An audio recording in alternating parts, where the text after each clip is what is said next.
너희는 마음에 근심하지 말라. 이와 같은 제목으로 말씀을 나누려고 합니다.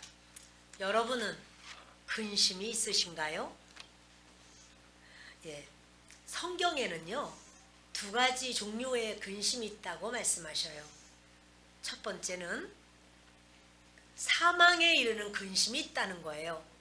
그러니까 자기가 그걸 해결할 수도 없고 무엇이 어떻게 될지도 모르겠고 감당할 만한 실력이 없고, 근데 그것 때문에 막 근심하는 거죠. 그게 바로 이제 사망에 이르는 근심이라고 한다면, 또 하나는 하나님의 뜻을 이루는 근심이 있습니다.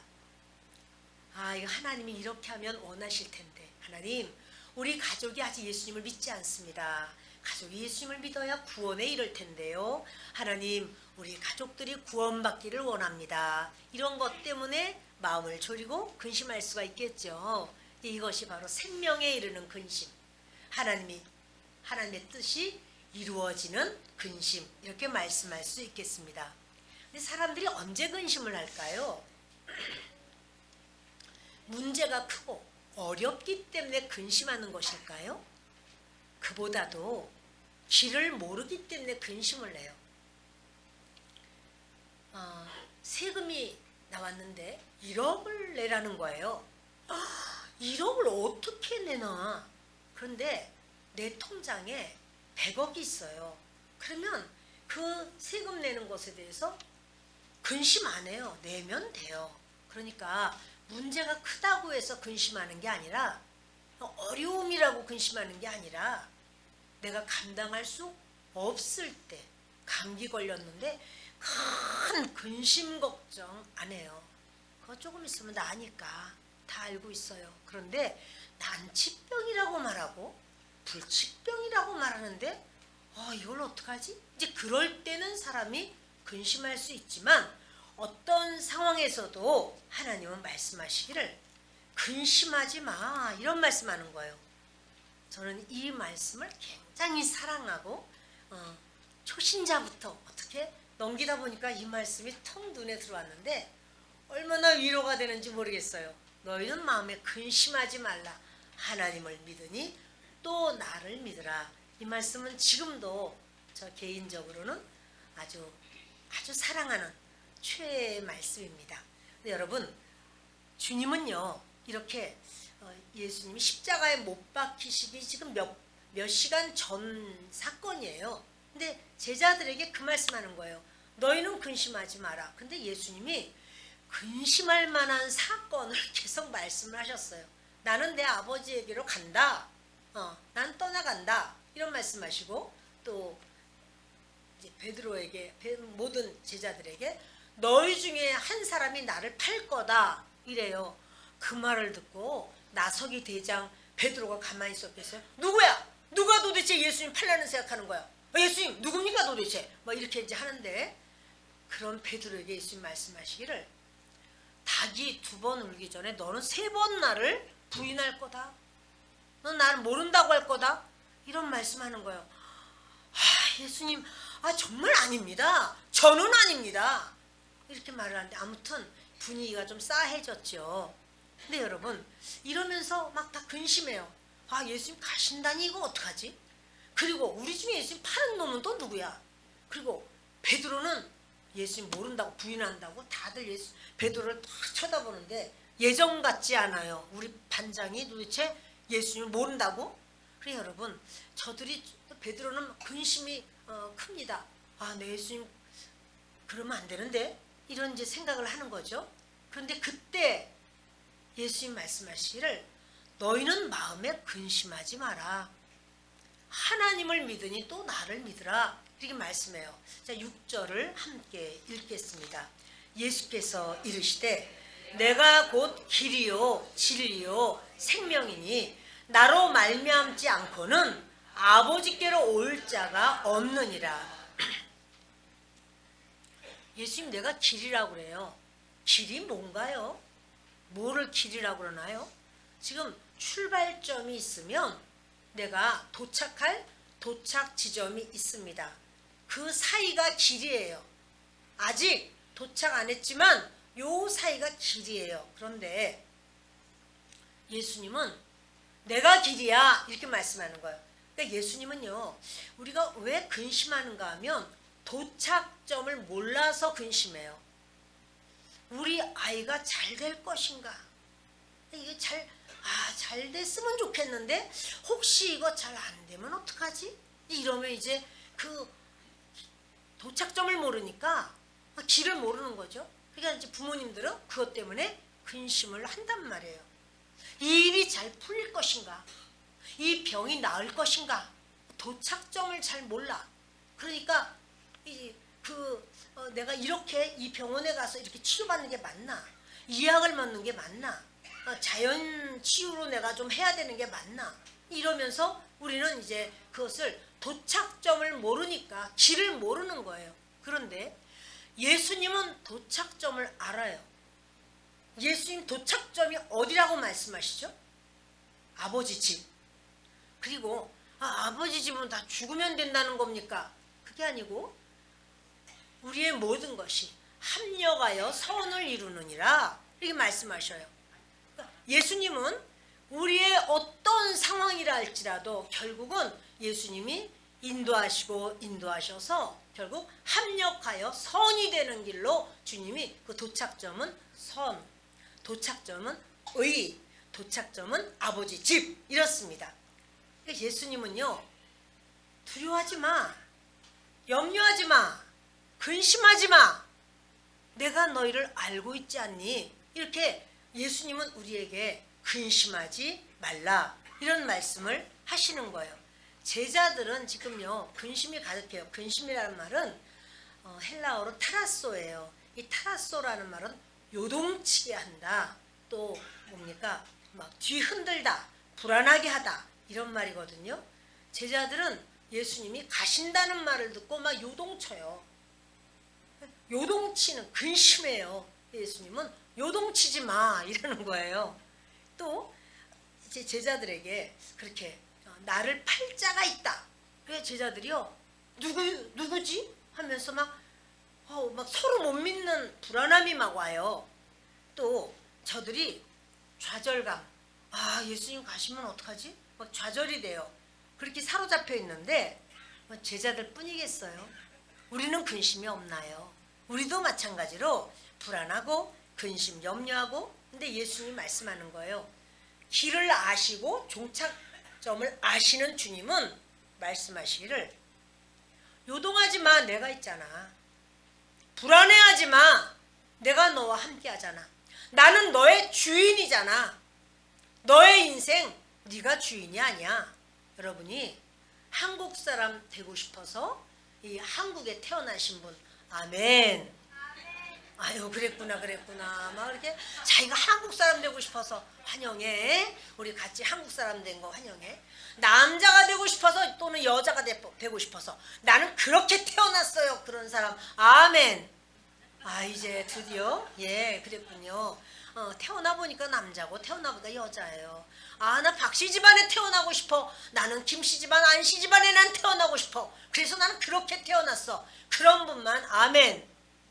태어나 보니까 내가 신씨야. 태어나 보니까 내가 예수님 성씨랑 똑같으네. 주 예수처럼 주씨야. 자, 여러분, 이렇게 우리의 그 삶이 내가 원해서가 아니라 나는 이렇게 쌍꺼풀이 있어서 호동그란 눈이 난 좋아. 이렇게 해서 쌍꺼풀이 물론 만든 분 빼고 그렇게 태어나 보니까 그렇더라. 네, 여러분, 태어나 보니까 내 피부가 좀 가무잡잡하네. 태어나 보니까 내가 머리숱이 그러네, 맞네, 정매. 여러분, 우리가요 내 몸이 내게 아니에요. 만드신 분이 계세요. 우리 부모님이 부모님을 통해서 우리가 이 땅에 왔지만 부모님도 우리를 디자인한 건 아니에요. 우리를 디자인해서 보기에 좋구나, 토부하다, 아주 좋아, 그분이 하나님이에요. 하나님이 우리를 남자로 또는 여자로 또는 큰 사람으로 또는 작은 사람으로 하여튼 여러 모습으로 하나님이 디자인하시고 하나님이 이 땅에 알맞은 때에 보내셨습니다. 그리고 하나님 말씀하시는 거예요. 내가 보기에 참 좋다, 이렇게 말씀하는 거예요. 우리는 근심하는 거예요. 아니되옵니다. 하나님 이렇게 가지고는 아니되옵니다. 하나님 나는 그런 거 말고 다른 걸 더 원하옵니다. 우리 전부 다 그런 어떤 우리가 좀 불만족스러운 마음이 있고 그것으로 인해서 또 우리 결론을 모르니까 막 그렇게 우리는 근심해요. 근데 예수님 말씀하셔요. 너의 주인이 네가 아니고 나야. 예수님이야. 그러므로 너는 마음에 근심하지 마라. 그리고 우리 이제 주님 앞에 근심 안 하고 싶어요. 그럼 어떻게 하면 되나요? 선포하세요. 뭐라고? 나는 하나님을 믿습니다. 이렇게 선포하세요. 따라합니다. 나는 하나님을 믿습니다. 왜냐하면 주님이 그러셨어요. 너희는 마음에 근심하지 마라. 하나님을 믿으니 또 나를 믿으라 그랬거든요. 그러니까 나는 하나님을 믿습니다. 나는 예수님을 믿습니다. 그럴 때 하나님 아버지께서 우리의 주인이시고 예수 그리스도께서 우리를 책임지시는 분이기 때문에 우리의 어떤 일도 내 것이 아니고 주님이 해결자라는 사실이에요. 그러므로 여러분 우리는 뭐 이 한 절 안에서 근심하지 않는 길이 있구나. 그것은 하나님을 믿고 예수님을 믿고 그것이로구나. 예, 맞습니다. 그러니까 여러분 그때마다 근심이 올라오고 염려가 올라올 때마다 선포하세요. 나는 하나님을 믿습니다. 이렇게. 뿐만 아니라 우리의 가족들 이거 어떡하지? 또 인간관계의 문제 또는 법적인 문제 또 건강의 문제 또 물질의 문제 진로의 문제 문제가 얼마나 많겠습니까? 그러나 여러분 이 모든 것에 그런 모든 걸 다 아시는 분 처음부터 마지막까지 알파와 오메가 되시는 분이 우리를 다 아세요. 그리고는 주님이 내가 너와 함께 할게. 내가 너를 밀어줄게. 너는 내게 맡겨. 이런 말씀을 하시는 거예요. 우리 한번 보실까요? 잠언 4장 23절을 함께 읽습니다. 무릇 죄송합니다. 예전에는 무릇인데 뭐든입니다. 뭐든 지킬 만한 것 중에 더욱 내 마음을 지키라. 생명의 근원이 이에서 남이니라. 아멘. 마음 지키라는 거예요. 마음 어떻게 지켜야 되나? 그것은요. 우리가요. 온도계가 있는가 하면 온도 조절기가 있어요. 온도계는 뭐냐면 여기 지금 몇 도입니다. 뭐 예를 들어서 23도입니다. 그러면 온도계는 23도를 가르쳐요. 근데 날이 더워져서 30도가 됐어. 그러면 온도계는 30도를 가르쳐요. 근심이 오면 근심 다 그대로 근심해. 염려가 있을 때 염려해. 어려움이 오면 막 슬퍼. 누가 무슨 말 하면 마음이 아파. 온도계 인생이에요. 그런데 온도 조절기 인생이 있어요. 날이 엄청 추운데 영하 10도야. 그런데 히터를 틀어놔서 여기를 20도로 만들어놨어요. 그러면 날이 몇 도이든지 상관없이 온도 조절기가 있으면 그 온도는 20도로다가 딱 이렇게 되는 거죠. 바깥 날씨가 40도래. 그러나 온도를 20도로 해놨어요. 그러면 여기는 에어컨이 이렇게 틀면서 20도에 맞춰줘서 그런 시원한 그런 공간이 되는 거예요. 상황이 어려움이 오고 문제가 오고 뭐 고통이 오고 슬픔이 오고 누가 나를 막 손가락질을 하고 여러 상황이 힘들어. 그래도 온도 조절기 인생.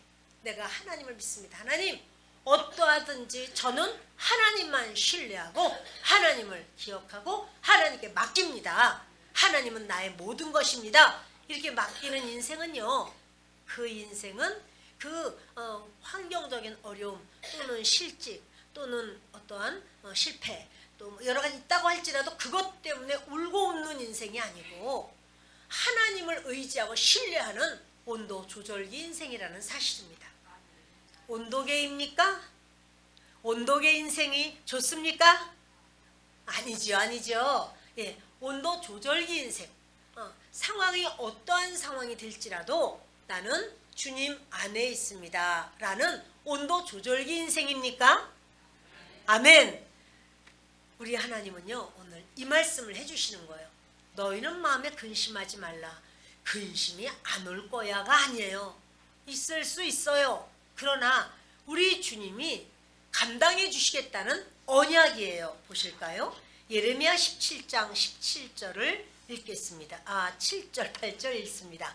그러나 무릇 여호와를 의지하며 여호와를 의뢰하는 그 사람은 복을 받을 것이라. 그는 물가에 심어진 나무가 그 뿌리를 강변에 뻗치고 더위가 올지라도 두려워하지 아니하며 그 잎이 청청하며 가무는 해에도 걱정이 없고 결실이 그치지 아니함 같으리라. 아멘.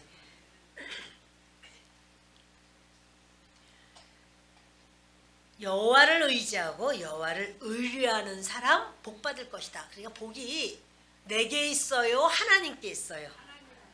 네, 여호와라는 말은 하나님의 이름입니다. 그런데 하나님을 의지하고 하나님을 의뢰하는 사람은 복을 받는다. 왜? 하나님이 주시니까.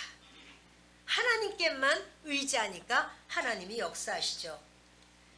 그 사람은 물가에 심어진 나무와 같다는 거예요.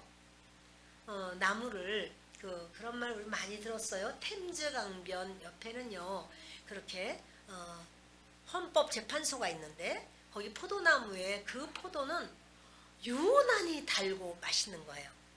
어떻게 이렇게 달지? 성분 조사해도 그걸 알 수가 없는데 알게 된 건 뭐냐면 그 포도나무 뿌리가 템즈 강변 밑으로 뿌리를 내렸다는 거죠. 그래서 가물든 뭘 하든 간에 항상 그 맑은 물과 그 아래에 어마어마한 미네랄, 축적된 미네랄을 빨아올리니까 그 포도는 다른 포도와 영 다른 거예요. 하나님의 역사입니다. 왜 하나님의 역사라고 했냐면 우리들을 비유해서 말하는 거예요. 우리가 하나님께 뿌리를 내리면, 믿음의 뿌리를 내리고 우리가 그 하나님으로부터 항상 공급받으면, 그러면 세상에서는 지금 경제가 어렵다 그러고 큰 어려움이 올 거라고 그러고 이제까지 전무후무한 IMF보다 더 힘들다고 하고 이런다 할지라도 우리 주님이 우리를 밀어주시면 우리의 삶은, 우리는 온도 조절기처럼 하나님께서 예비하신 그 모든 것을 허락하신 바로 그 가운데서 승리하게 될 줄을 믿습니다. 아멘. 근심이 없는 게 아니라고 그랬어요. 어린 아이가 이제 어린이집을 가야 될 나이가 됐을 때 부모님이 이 아이를 보냅니다.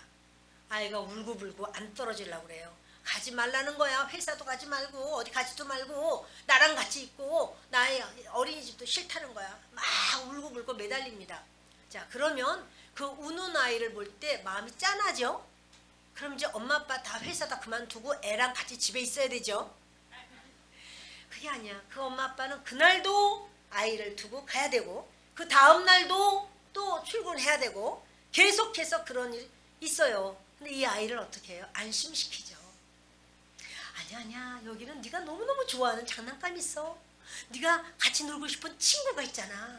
너 선생님이 널 너무너무 사랑해. 그리고 오늘 저녁에 우리가 만나면 우리 식구들끼리 이렇게 할 거야 하고 이제 아이를 막 안심시키고 이러면서 아이가 그래도 막 울고불고 가지 말라고 그러고 막 싫다고 그러고 막 뛰어나가려고 그러고 그러다가 장난감 주면 이제 그거 이제 빠졌을 때 어느 틈에 순식간에 엄마 아빠는 사라져버리고 아이는 이제 거기 있게 돼요.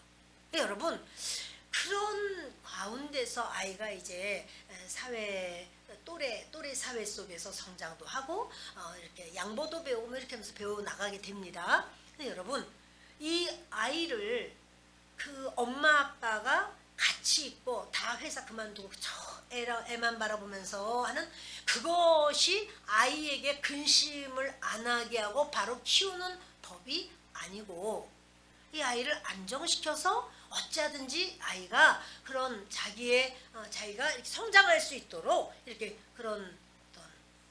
그렇게 케어하는 거죠. 우리에게 하나님께서 근심과 염려가 너희에는 앞으로 절대로 없으리라. 그건 아니에요. 예수님을 믿어도 근심될 만한 사건이 있을 수 있다 없다? 있다예요. 있어요. 그리고 또 정말 남모르는 힘든 상황도 있을 수 있어요? 있죠. 그러나 우리는 뭘 아느냐 하면 예수님은 바로 우리 인생의 꼭지점을 아셔요. 우리 인생의 꼭지점은 실패가 아니라 성공이에요. 우리는 완전히 패망이 아니라 승리예요. 그 예수님이 승리이시기 때문에 예수님 말씀하세요. 내가 길이야 그래요. 우리의 인생 나아가면서 나 할 수 없지만 계속 의지하는 거예요. 하나님 어떻게 하면 되죠? 하나님 그 다음에는요. 그리고요. 내가 어느 길로 가야 될까요? 알려주세요 하나님. 근데 내가 선택하는 그 길이 꼭 주님이 원하지 않는 선택 잘못했네. 이럴 수도 있어요. 그러나 거기서도 주님은 또다시 우리를 인생 이런 거야 가르쳐 주시고 우리를 교훈하시고 또 주님을 더 의지하고 따라가게 하시고 이런단 말이에요. 가무는 해가 안 믿는 사람에게도 있고 믿는 사람에게도 있습니다. 뒤 넘기시면 마태복음 5장 45절 있습니다. 이같이 한즉 하늘에 계신 너희 아버지의 아들이 되리니 이는 하나님이 그 해를 악인과 선인에게 비추시며 비를 의로운 자와 불의한 자에게 내려주심이라. 태양이 악인에게도 비추고 선인에게도 비춥니다. 비가 불의한 자든 의로운 자든 비가 오면 비를 맞습니다. 불의한 자의 밭에도 비가 내리고 의로운 자의 밭에도 비가 내립니다. 그러나 여러분 하나님은 그 가운데서 우리가 볼 때는 세상 불공평해. 왜 불의한 자에게 비를 주시는 거야? 의로운 나에게만 비를 주셔야지. 우리가 이렇게 생각할 수 있겠지만 그렇지 않아요. 그 가운데서 하나님이 함께 하시고 동행하신다는 사실이에요.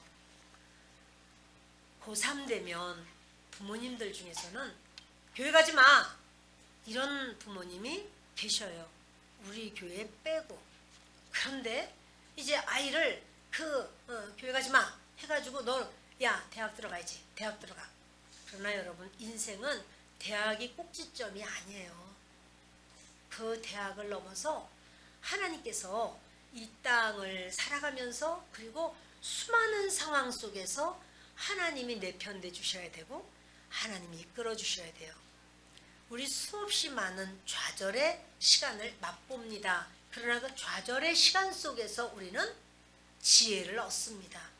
이럴 땐 이렇게 하면 되겠구나. 이럴 땐 저렇게 하면 되겠구나. 이러고 깨닫게 되고 그것에 대해서 반응하게 됩니다. 이사야 50장 10절을 읽겠습니다. 너희 중에 여호와를 경외하며 그의 종의 목소리를 청종하는 자가 누구냐? 흑암 중에 행하여 빛이 없는 자라도 여호와의 이름을 의뢰하며 자기 하나님께 의지할지어다. 내가 볼 때는 빛이 없어. 캄캄해. 눈에는 보이는 거 없고 귀에는 들리는 거 없고 손에는 잡히는 거 없고 내 앞이 캄캄해. 칠흑 같아. 그렇다 할지라도 너희는 여호와 하나님을 의지하라. 하나님을 의지합시다. 하나님은 놀라운 일을 행하시는 하나님이십니다. 하나님을 따라갑시다. 주님은 언약하셨어요. 하나님의 목소리를 청종하는 자 누구냐? 청종하는 건 듣기만 하는 게 아니고요. 듣고 그 말씀대로 따라가는 거예요. 말씀대로 순종하는 것을 청종한다고 그래요. 그런데 주님은 바로 그렇게 여호와의 이름을 의지하고 의뢰하는 그 사람을 하나님이 끝까지 붙드시는 하나님이시고 승리하게 하시는 하나님이신 줄 믿습니다. 자, 시편 37편 4절로 7절을 읽겠습니다. 또 여호와를 기뻐하라. 그가 내 마음의 소원을 내게 이루어 주시리로다. 내 길을 여호와께 맡기라. 그를 의지하면 그가 이루시고 내 의를 빛같이 나타내시며 내 공의를 정오의 빛같이 하시리로다. 여호와 앞에 잠잠하고 참고 기다리라. 자기 길이 형통하며 악한 꾀를 이루는 자 때문에 불평하지 말지어다. 아멘. 그러므로 우리가 일이 잘 됐어. 합격했대. 감사해라 기뻐라. 하나님 말씀해요. 그것 때문에 기뻐하지 말고 여호와 하나님으로 인하여 기뻐해. 하나님이 너에게 이것을 허락하셨어. 그럼 허락하셨으면 어떻게 해요? 그 다음에 또다시 하나님께 하나님 그러면 그 다음에 어떻게 하면 될까요? 하나님 제가 대학에 합격했습니다. 그러면 이제 제가 이 대학 생활을 어떻게 하면 될까요? 하나님 제가 자격증 땄습니다. 이 자격증이 쓰임받게 하여 주옵소서. 하나님 제가 취업했습니다.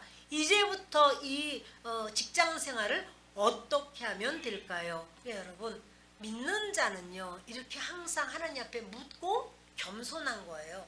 그런데 내가 했다라고 하면은 뭐라 그래요? 사라가 25년 만에 하나님께서 아들을 주셨는데 사라가 처음에는 여호와께서 이렇게 하다가 내가 아들을 낳았도다 이래요. 내가 낳았다. 여러분 25년을 기다려서 아들을 얻어도 내가 했어 이런 말을 하는데 인간의 그 연약함은요 언제나 나를 드러내고 싶어하는 게 있습니다. 그래서 주님은 말해요.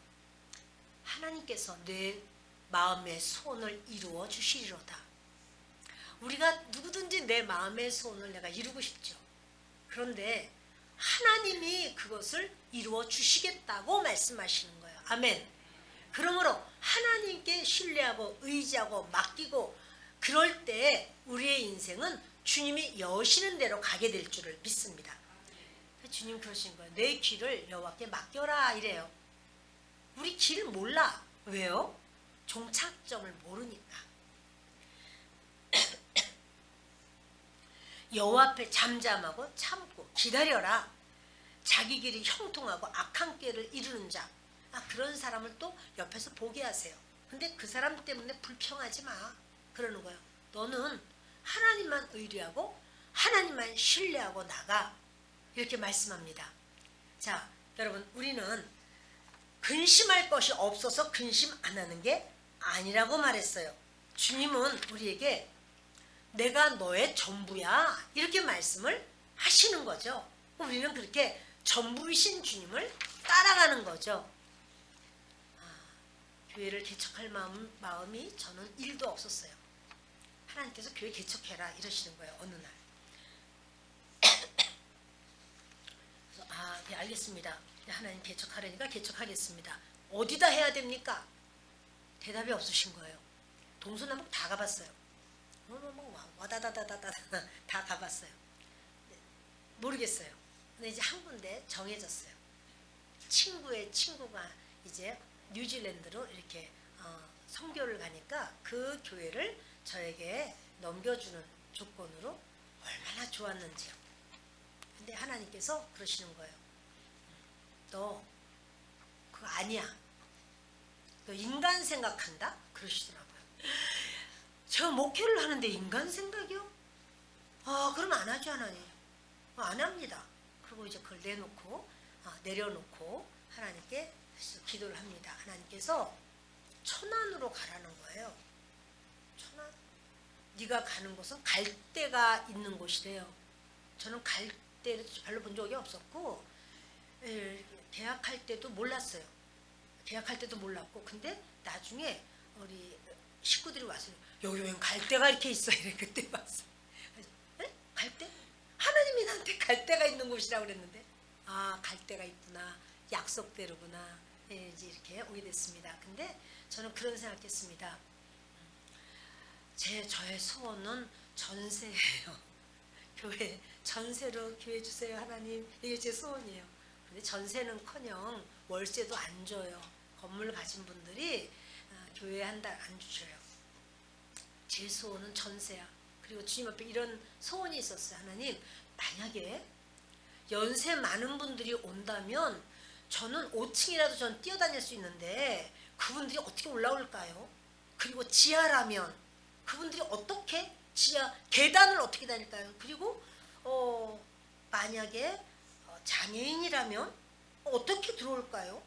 그러니까 하나님 저는 그냥 쓱 들어가고 쓱 나올 수 있는 1층을 주옵소서. 근데 내가 아무리 생각해도 1층을 누가 교회를 1층을 더더구나 전세로 줄 리가 만무죠. 그래서 그냥 모르지만 하여튼간에 그렇게 계속 그런 기도가 나와서 그런 기도를 했습니다. 저는 길도 몰랐고 종착점도 몰랐습니다. 주님 앞에만 기도하는 거예요. 근데 주님이 이렇게 땅을 구입하게 하시고 교회를 짓게 하시고 상상 바뀌죠. 생각도 안 해봤어요. 꿈도 안 꿔봤어요. 저의 종착점인지 몰랐어요. 주님이 이렇게 해서 이제 우리 성도님들이 그러세요. 우리 이렇게 오시면서 또 이제 어느 교회에서 뭐 집회를 한다 다녀오면서 우리 교회가 제일 좋아요. 1층이라 쓱 들어왔다 쓱 나갈 수 있어서 우리 교회가 제일 좋아요. 이런 말씀을 하셔요. 그때마다 제가 한다면 졸작품이에요. 제가 한다면 여러분 그냥 이렇게 그저 하나님 꿈에도 소원은 전세 이렇게 하고 있었어요. 전세면 얼마나 좋을까요? 이러고. 그런데 하나님의 계획은 제가 생각하는 것과 달라요. 여러분의 생각이 졸작일 수 있어요. 하나님께 맡깁시다. 하나님은 의로운 분이고 우리 마음속 깊은 것도 아시고 하나님은 계획이 계시고 여러분을 향한 하나님의 계획은 크고 원대해요. 아멘. 시편 46편 우리 1절부터 함께 읽겠습니다. 하나님은 우리의 피난처시요 힘이시니 환난 중에 만날 큰 도움이시라. 그러므로 땅이 변하든지 산이 흔들려 바다 가운데에 빠지든지 바닷물이 솟아나고 뛰놀든지 그것이 넘침으로 산이 흔들릴지라도 우리는 두려워하지 아니하리로다. 아멘. 우리 모든 상황, 사건, 이런 모든 어려움 속에서의 우리의 피난처가 있어요. 그분이 하나님이세요. 우리 힘으로 우리가 하려고 하면 우리 못합니다. 그러니까 좌절하고 슬퍼하고 낙심하고 원망하고 이런 것이 나옵니다. 그러나 우리 하나님이 우리의 피난처예요. 어떤 사건마다 우리는 하나님께로 피하는 거예요. 어려운 문제가 있다. 하나님께 그걸 피난처 대신 하나님께 가져요. 하나님 지금 이런 일이 있습니다. 또 우리에게 그렇게 막 우리를 욕하는 자가 있습니다. 손가락질하면서 그때 어떻게 하는가 하면 하나님께 이제 마음으로 했는데요. 그 사람이 오해를 내가지고 근데 말을 할래도 듣지도 않아요. 하나님 어떻게 하면 되죠? 하나님 도와주십시오. 이렇게 우리의 피난처 되시는 분은 하나님이에요. 어린아이는 놀다가 무슨 사건이 생기면은 막 뛰어들어와서 부모님 품에 쏙 들어와서 막 자기가 이랬고 저랬다고 그걸 쏟아내면서 이제 하소연을 해요. 그러면 이제 부모님이 그 얘기를 이렇게 들어보면 어떠했구나 이제 이거 알게 되잖아요. 그리고 아이 편이 되어주지요. 하나님은 언제나 우리에게 피난처예요. 아멘. 그래서 때로 땅이 변하기도 하고요. 산이 흔들려서 바다 가운데 빠지기도 하고요. 얼마나 무서워요. 그리고 바닷물이 솟아나고 뛰놀고 그래서 그것을 넘쳐 바다가 산이 흔들릴지라도 우리는 두려워하지 않아. 왜요? 우리는 하나님이 우리의 피난처이기 때문에 하나님이 아시고 하나님이 나를 붙들어 주시고 하나님이 함께 하셔. 이런 믿음 가운데 있기 때문에 여러분 그 하나님을 저와 여러분이 섬기는 겁니다. 우리 한번 보실까요? 다니엘서 5장 21절 보십니다. 사람 중에서 쫓겨나서 그의 마음이 들짐승의 마음과 같았고 또 들나귀와 함께 살며 또 소처럼 풀을 먹으며 그의 몸이 하늘 이슬에 젖었으며 지극히 높으신 하나님이 사람 나라를 다스리시며 자기의 뜻대로 누구든지 그 자리에 세우시는 줄을 알기에 이르렀나이다. 느부갓네살 왕이요 교만했어요. 교만하면서 이 모든 걸 내가 다 했다 이렇게 말할 때 그에게 악한 영이 그냥 들어와 버렸어요. 하나님께 우리가 하나님만 의지해요. 하나님 사람은 할 수 없어도 하나님은 하십니다. 하나님 도와주십시오. 이렇게 하나님을 신뢰하고 의지하면 하나님은 그 사람을 거절하지 않으세요. 그런데 내가 했어. 나 말고 누가 할 수 있어. 이러면은 하나님은요 하늘에 계시니까 비웃으시며 비웃어요. 그 사람이 이제 너무 불쌍하게 돼요. 느부갓네살이 왕입니다. 엄청난 권세가 있습니다. 그러나 그가 교만했을 때 미쳐버렸어요. 왕궁에서 쫓겨나요. 들짐승들과 같이 살아요. 들나귀랑 살고 소처럼 풀을 뜯어먹어요. 자, 그런데요, 하나님께서는 지극히 높으신 하나님이 사람 나라를 다스리는 거예요. 내가 이 나라를 다스린다. 느부갓네살은 그렇게 생각했지만 하나님은 네가 나를 몰라서 그렇지 내가 이 땅을 다스리고 있다. 너를 왕으로 세운 것뿐이야. 이러는 거예요. 여러분들을 여러분 가정의 가장으로 세우고 또는 아내로 또는 어머니로 세우신 분이 하나님이시고 우리는 그 가운데서 그 역할을 감당하는 거죠.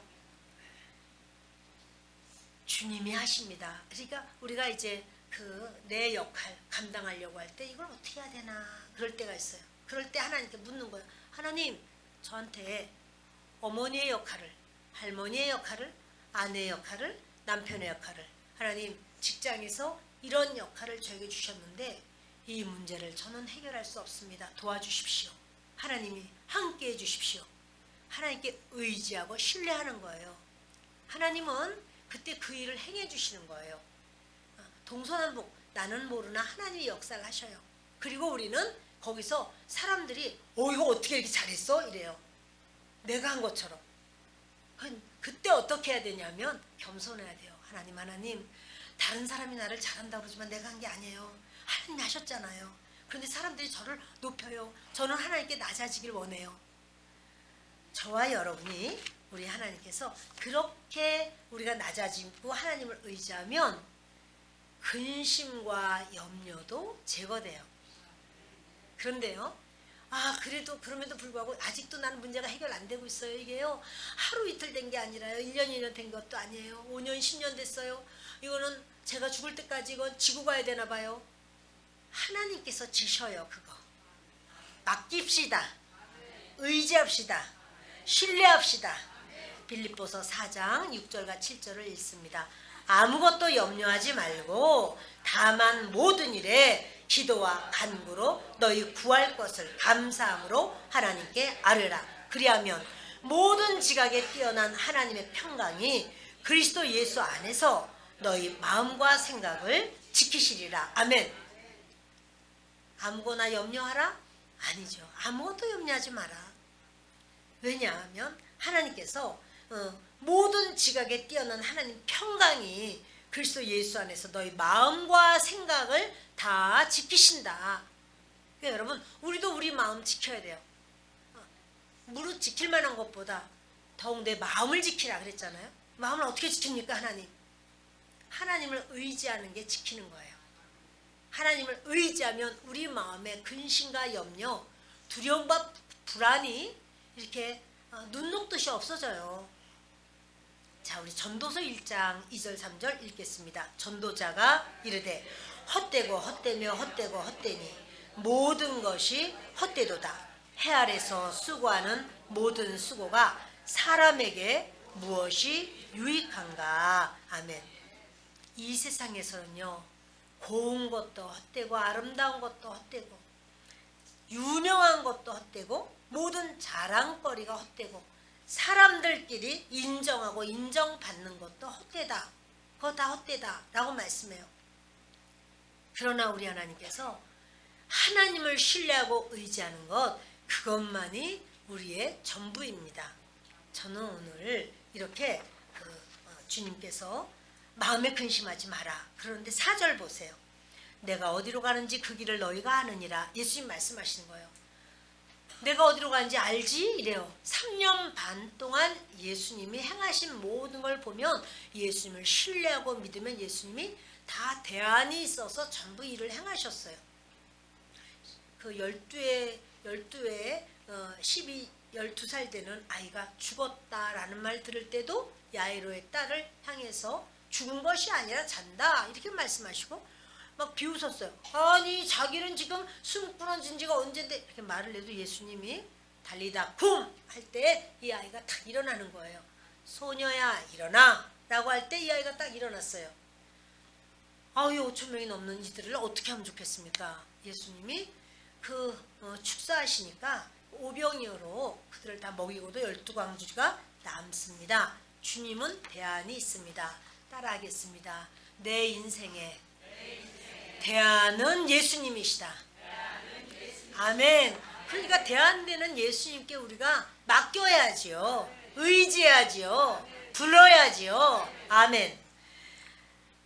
도마가 이렇게 말을 해요. 5절 있습니다. 도마가 이르되 주여 주께서 어디로 가시는지 우리가 알지 못하거늘 그 길을 어찌 알겠사옵나이까. 사실은 다른 제자들도 몰랐어. 근데 도마는 솔직해. 주님 그 길을 어떻게 알아요? 몰라요. 여러분들 길 아시나요? 몰라요? 근데 여러분 이렇게 도마가 여러분 모르면 모른다고 솔직히 말해야 돼. 그래야 예수님이 알려주시죠. 우리가 알지 못하고는 그 길을 어떻게 알겠사옵나이까. 예수님께서 이런 말씀해요. 내가 곧 길이요 진리요 생명이니 나로 말미암지 않고는 아버지께로 올 자가 없느니라. 너희가 나를 알았더라면 내 아버지도 알았으리로다. 이제부터는 너희가 그를 알았고 또 보았느니라. 예수님 말씀하시는 거예요. 나는 인생의 종착점을 알아. 내가 너희를 이끄는 것은 바로 가장 확실하고 아름다운 곳이야. 거기가 어디야? 아버지 집. 아버지 집이야. 우리의 인생의 그 마지막은요, 천국이에요. 아버지 집이에요. 때로 나는 천국 가려고 예수 믿는 건 아니야. 이런 분이 혹시 계실까요? 네. 혹시 계신다면 그분 아직 예수님 모르는 거예요. 그분 예수님 몰라서 사실은 예수님을 믿는다라고 하지만 진실로 예수님을 알지는 못하는 거예요. 예수님을 알면 천국이 어떤 곳인지 알게 돼요. 그건 누가 가르쳐줘서뿐 아니라 내 속에서 마치요. 그러니까 누가 가르쳐주는 것은요 마중물 같아요. 펌프질 할 때 마중물 붓고 막 이렇게 하잖아요. 펌프질 하잖아요. 그런데 처음 한 바가지는 부어요. 마중물 같아요. 그러나 그 다음엔 이 깊은 속에 있는 물이 막 흘러넘쳐요. 울꺽울꺽 쏟아져 나와요. 자, 이 생수가 우리가 원하는 거죠. 그것처럼요. 처음에는 이렇게 예수님에 대해서 듣기도 하고 또 처음에는 천국에 대해서 들어요. 그러나 내 속에 있는 영이 그걸 받아들이기 시작해요. 그러면서 천국을 알게 돼요. 너무나 확실하게 막 기대가 되고 사모가 되고 막 신뢰하게 되고 의지하게 되고 이런 마음이 막 생겨요. 여러분, 주님 말씀하는 거예요. 내가 이제까지 너희를 데리고 다니면서 내가 너희에게 이렇게 알려줬지? 그런데 너희가 나를 안다면 내 아버지도 알아. 내가 하는 그 모든 것은 생명이야. 진리야. 그리고 그것이 바로 길이야. 나만 의지해. 자, 여러분, 오늘 예수님이 예수님 길이라고 말씀하셨습니다. 그러면서 근심하지 말라고 하십니다. 그러니 우리는 하나님 이 문제, 내 인생을 가로막고 있는 이 바위처럼 아주 절벽처럼 나의 인생 앞에 턱 가로막혀지는 이곳 하나님께 맡깁니다. 나 이제까지 수없이 근심했지만 하나님 해결 안 됐습니다.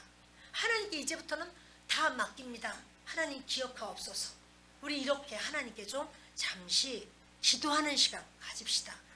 하나님, 내가 해봤어요. 하나님 안 되더라고요. 그러나 하나님은 하나님이시니까 하나님은 이 모든 것의 주인이 되실 줄을 믿습니다. 우리요 주님 앞에 한번 다 같이 기도하는 시간을 갖겠습니다.